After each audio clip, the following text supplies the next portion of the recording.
교수님 수술하고 나서 드레인이잖아요. 환자분들한테는 그냥 일반적으로 피주머니라고 이렇게 설명을 드리는데 환자분들이 이거는 혹시 이제 수술하고 나서 이 피주머니는 왜 수술방에서 이렇게 달고 나온 거냐 이것도 많이 궁금해하고 피가 많이 나와야 좋은 거냐 아니면 피가 적게 나와야 좋은 거냐 수술 후 뭐 1일째나 2일째 보통 드레인 리무브를 하잖아요. 그러면 이제 환자분들이 나 이거 얼마 안 나왔는데 벌써 빼는 거야? 막 이렇게 얘기하는 분들도 막 있어요. 그래서 혹시 이게 많이 나와야 좋은 건지 적게 나와야 좋은 건지 이런 거 좀 환자분들 질문을 많이 하셔가지고 그러니까 똑같은 수술에도 어떤 환자는 적게 나오기도 하고 어떤 환자는 많이 나오기도 하죠. 근데 피는 말 그대로 혈관에서 나오는 거니까 수술 중에 혈관 손상이 적은 경우는 이 피가 적게 나겠죠. 결론적으로 보면 수술하고 나서 피가 덜 나면 그런 손상도 적고 좋은 건데 한편으로는 나올 피는 좀 나와줘야 되거든요. 기본적으로 인공관절 수술했다, 십자인대 수술했다 그러면 어느 정도 기본적으로 나야 되는 피가 있거든요. 근데 그게 안 나오는 거면 이거는 그 피 주머니의 길이 좀 막혔거나 그런 경우도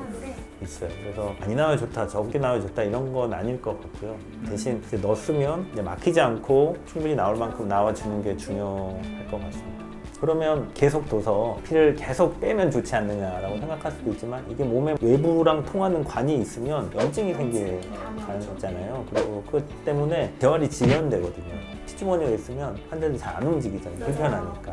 그래서 빨리 빼고 재활을 시키는 게 나은 경우에는 피가 안에서 조금 나오긴 하지만 그래도 이제 빼서 재활을 시키는 쪽으로 하고 빼는 게 이제 염증이 생길 가능성을 좀 줄이기 때문에 주말에 뺀다. 간단한 수술하면 하루 있다가 빼고 좀 큰 수술하면 한 이틀이나 3일 있다가 빼고. 큰 수술이라고 하시는데 보통 인공관절 하면 전방 십자인대 수술보다는 좀 양이 더 많이 나오기도 하고 보통 한 이틀째까지는 이제 보시고 빼잖아요.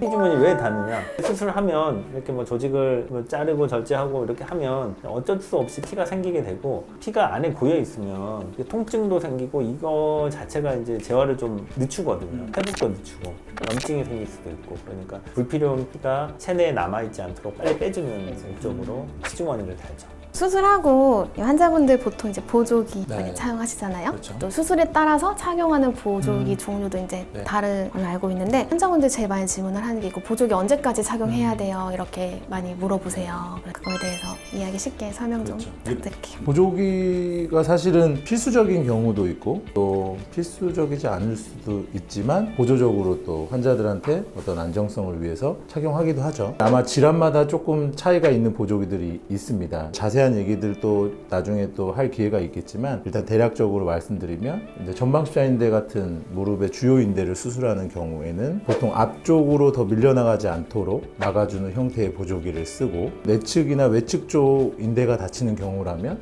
내측 외측을 막아주는 그런 보조기를 주로 많이 사용하게 되죠. 그렇게 되면 결국은 대략적으로 보통 이제 한 달에서 길면 6주 정도 범주까지 착용을 하게 되기 때문에 대략적으로는 그 정도 시기까지 착용하게 된다라고 생각하시면 좋을 것 같아요. 4주에서 6주 정도 착용을 한다라고 네. 생각을 하면 되겠네요. 네. 좀 수술하고 나서 샤워는 언제부터 할 수 있고 저 언제부터 목욕탕 가도 돼요? 막 이렇게 얘기하시는 분들이 많아요. 제가 재밌는 얘기를 하자면 원장님도 그때 아마 회진도 때 들으셨겠지만 어떤 분은 이제 인공관절 수술을 하고 목욕탕에 가서 이렇게 목욕을 하면 상처가 벌어진다. 그래서 이제 무서워서 목욕탕을 못 가겠다. 그러니까 이렇게 회진 때 한 분이 이렇게 말씀을 하셨잖아요. 그래서 언제부터 혹시 목욕탕 가도 되는지 2주 정도면 팔다리에 있는 찢어진 상처는 다 붓거든요. 다른 염증이 없으면 붓기 때문에 그 뒤에는 사실 물 정도 닿는 거는 상관없거든요.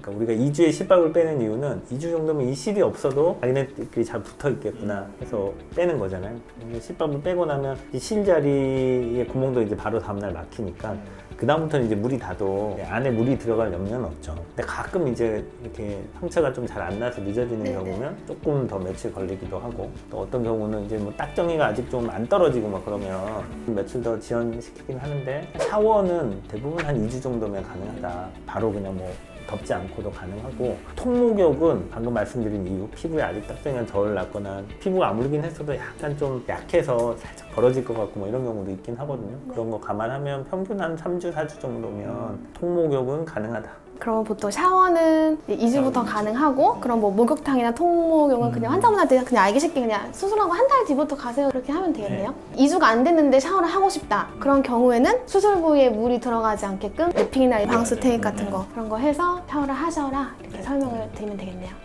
네, 알겠습니다. 잘 꼬셔서 보내시잖아요. 네, 맞아요. 한 번 안 보냈다가 저희 센터장님이 또 혼이 난 적이 있어가지고 수술하고 다음 날부터 사실은 가능하다고 봐야죠.